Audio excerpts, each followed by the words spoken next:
Hey guys, and welcome back to another YouTube video. In this video, going through my round 19 AFL Fantasy review, going through a side that it didn't do the greatest, but it still did all right. I mean, I did drop in the end about 410 spots or so, but it was all based on Dunkley basically having a stinker and also Butters having a stinker as captain. If those two had scored anywhere decently, or I'd gone to maybe an English, which I should have done in the end because Cats have no ruck, then I would have ended up with, I think, a positive round. But in the end, the captaincy score just let me down.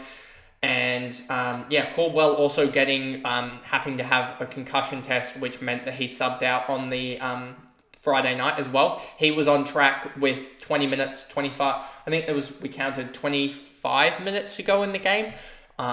In the end, he subbed out he got concussed 4 minutes into the game, and I think it went to the 33rd minute of the quarter. So we had 29 minutes of time on 86 to get above 115. I think he would have had a fair shout at that. Just that stuffed it all up in the end, which sucks, but that is what it is. But anyway, before we jump into this video, remember to like and subscribe, turn the notification bell on so you know when I upload, and let's get into this video. So, Whitfield 145 absolutely held this side up. He is just amazing when he doesn't get tagged. And when he gets tagged, he looks awful. As simple as that. Or he finds a way to get himself injured. But he hasn't got himself injured just yet. And he's playing some of the best footy of his life.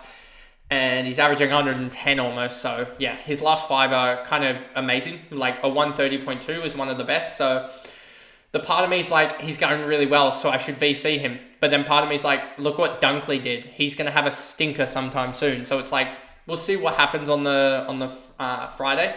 But let's just see. They play on the Saturday night.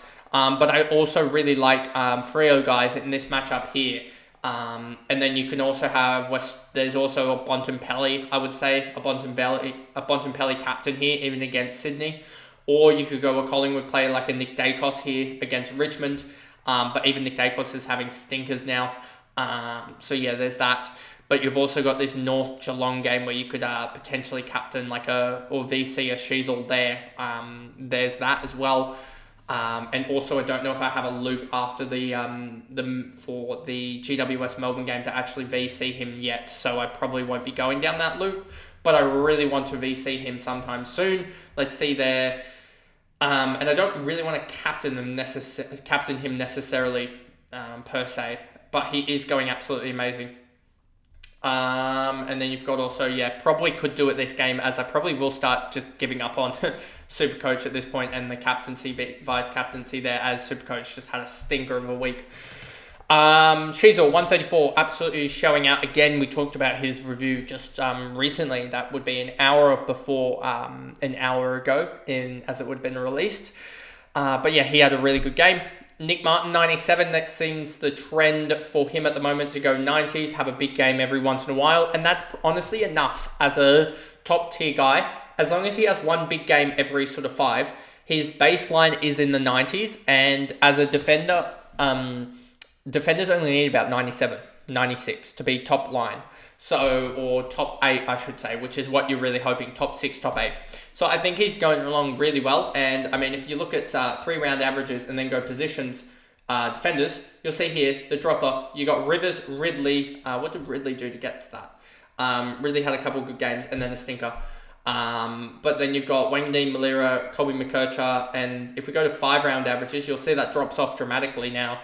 That you can sort of see that dropping off there. And Nick Martin is a 101 last 5. You've got all these, even Jordan Clark to a certain extent might need to go soon. Nick Dacos is having a last 5 stinker. These two are doing well. Tom Stewart would be doing well as well. Even Logan Evans is almost catching up to the likes of Jordan Clark and Nick Dacos.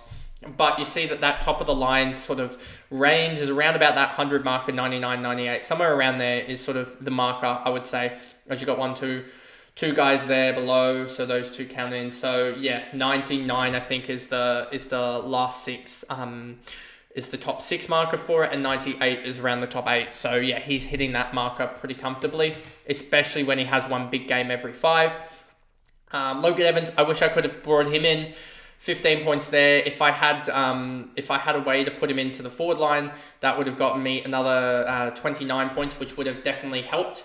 But yeah, I just had no way of getting him into the forward line. I don't believe so. Yeah, that just really sucked, to be honest with you. And I burnt 12 points there from not being able to definitively take Sean Manners' score, which again sucks as well. I really wish I had been able to take Sean Manners' score now, and that would have been another 12 points there. So I, in the end, burnt quite a few points.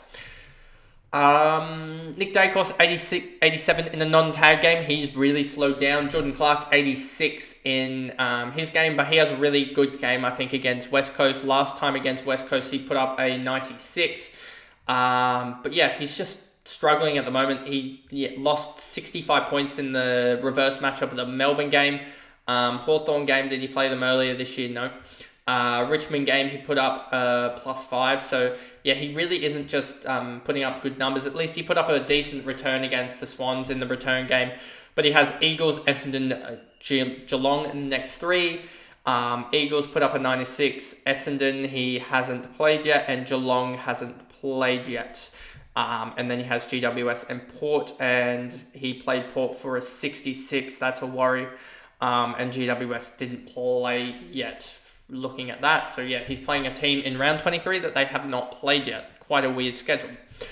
Tom Stewart, 125. He looked really, really good, and yeah, he's just one of those guys that position change has really worked, and the last 4 weeks has been really good. So brought him in for a 125. His high of the year is that? Yes, his top score of the year. Really, really good to see. And yeah, his marking, his non-disposal work is really good, as well as chipping in for a goal. His first goal of the year, it looks like. So I really like him in that role. Logan Evans, good thing is that I can emergency him next week, which will be good in case he goes large in the Friday night fixture. And then just use Zach Reid here. And probably, honestly, I'll probably take Jordan Clark off, even though he's got West Coast. So yeah, or potentially just take one of these guys in the midfield, or can't move anyone in the forward line off. So yeah, we'll see about that one. But there also is a chance that I just move. I'm probably moving I think I'm moving Billy Dowling and Colton Tholstrup on. So there is a chance that I do some weird shenanigans and get and try and get like a midfielder. Do we have any forwards in here? That's the thing that sucks, is I wish I had a forward here, because then I would just chuck them in the forward line. But I have no forward, so we'll see what I do in the end. I may try and do almost a triple loop of getting if Logan Evans does score well, that get a midfielder here, and then get one of the bench rookies down here to have 2 stabs at a score here or something like that. But we'll see about that anyway. Midfield, Eric Gordon, 113. He did really well. Josh Dunkley, 61. He sucked for the first time. It was his season low by like 18, as I think I said in the recap. I'm not too worried. As Gold Coast, he scored, what did he score against Gold Coast? A 151. So yeah, not too worried about that. The Swans, he just didn't score. He averages pretty well against the Gold Coast anyway, 115. So I really like that matchup anyway. St Kilda the week after, he did score an 87 against them. Which is a little bit worrying. And then GWS the week after that, where he scored a clean 100 on 20 touches. Then Collingwood and Essendon, and against Collingwood he scored a 101, and against Essendon I don't think they played yet. Have they? No, don't think they've played Essendon yet. So surely they're not playing a team that they haven't played in round 24. That's kind of crazy. I don't get that at all, and yeah, kind of crazy that is the case. But yeah, Josh Dunkley sucked, and that was probably my worst trade-in for like 8 rounds now or so. And the thing is, I'm not too disappointed in it that it failed, because the factor behind that is that the logic was there, and like, you're not going to tell me or ever say it's incorrect to go, yep, a guy's averaging 135 in his last 3 games. He's still averaging after the fact 116 after the 61, 116 in his last 5 games. He's still averaging 102 in his last 3 after the fact of a 61. And he's playing, and then you've got comparative to a guy who's playing against a side who He's playing a game after he was pulled out of the last week's game with an injury, and I don't think Treloar was even scoring that well. Let me actually just double check that. Midfielders, he's going to probably pop up here. 114 last three. He had scored a 121 and 84 the 2 weeks prior, and was scoring all right, but he wasn't outstanding. So yeah, I think it was not the worst decision in the fact. I think it's just one of those ones where it doesn't pop off, and that's what it is. Bont 95 against Geelong. So you see here, even Bontempelli didn't score well. So if you told me, yeah, Bont's going to score 95 against Geelong, but the guy that you like, it just so happened to be just the perfect sort of events, I think. And I don't think anyone would be too worried if they brought in Dunkley and he failed that manner, and Treloar, and it's just one of those times where it just happens. Butters, 88. This one really sucked. He had the matchup as well. The matchup against Richmond really should have propelled him to go absolutely large, and he went 88. He just didn't get involved with anything outside of touches.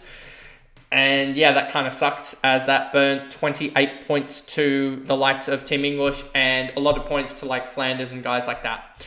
I wish I had gone Flanders now in the end, but it is what it is. Merritt, 109. Tom Green, 120. He's back to his best, which is really good to see. Rosie, 100. And Billy Gowan covered with a 75. At least I got that call right. But in the end, I actually should have probably... how would I have fixed this? I would have gone... but then again... how would I have fixed this? Yeah, I wouldn't have known about Logan Evans, and I wouldn't have tried to take on a 101. But if this was one of the North guys that have already played... that hadn't played yet, I could have potentially done some way of putting him into the onto the bench here. And then that's the thing that sucks about Schoenmaker playing so early. If Schoenmaker hadn't played so early, I would have been able to probably DM to go here, and then these two played so early that it sucked in the end that I couldn't take Logan Evans' score. But anyway, that is what it is. Billy Dowling's done his job now, I believe, and is probably going to go. Lawson Humphries at 49, he just wasn't the conditions for him. He just couldn't get the marks in those conditions, and also they were chasing the game at the end because they lost. Simple as that. So when next week against North down in Blundstone Arena, I expect him to actually do better, just because generally I think defenders do better in Blundstone, and also that should be an easier game for them to win, so he should do really well at the end of the game there. Tim English should have captained him in the end. He was probably the one option that I said about during the week that I was going to do, or that actually turned out to do really well. Brody Grundy just struggled against Oscar McInerney. We knew that would happen, so there was never going to be a VC or captaincy option there. Sam Flanders, 137. He did his job there. Jai Corwall, 86. So Sam Flanders as well. Another one that I probably should have gone after, given that he's really not dropped a stinker all year. 87 is the worst score all year, is an 85. 87 is the worst score all year, so probably should have gone with him.